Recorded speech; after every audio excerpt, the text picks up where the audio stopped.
feel as though women aren't really getting enough credit for what an important role they played in this election.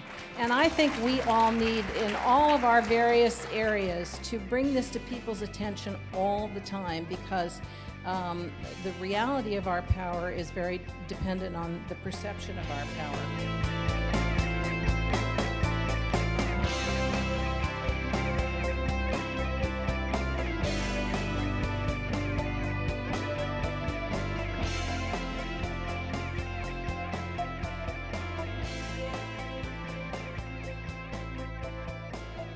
I have a tremendous feeling of hopefulness right now about both women achieving positions and also the recognition of women voters. I'm looking forward to the time when women with as few credentials as a lot of men who have tremendous amounts of confidence just jump right in, you know?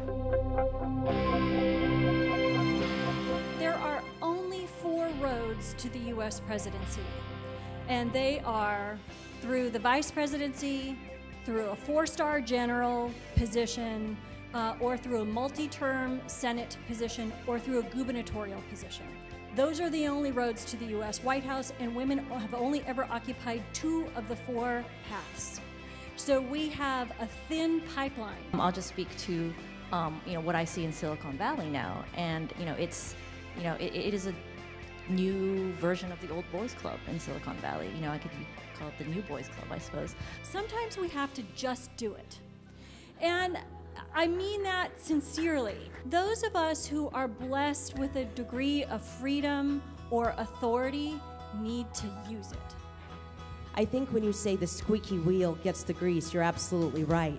But for the women and the men in this room, but especially the women in this room tonight, how do we begin to squeak? What would you recommend that people do when they leave here in the weeks and months to come that starts to coalesce that movement, that things that are important to various groups get noticed?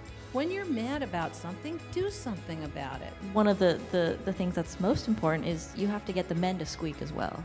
Women's issues is not just about women, it's both men and women. For me, it's 2 really simple things. Ask women to run and write them checks.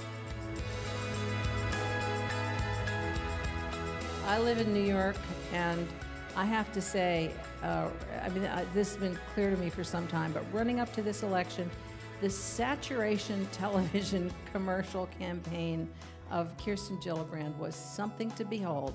You felt as though you were just basically seeing wall-to-wall ads for Gillibrand. I think she's very ambitious. I think she is running for president. I don't know what year she's going to go, but she is my major prediction after Hillary. I look ahead to 2020, and I say, book Elizabeth Warren.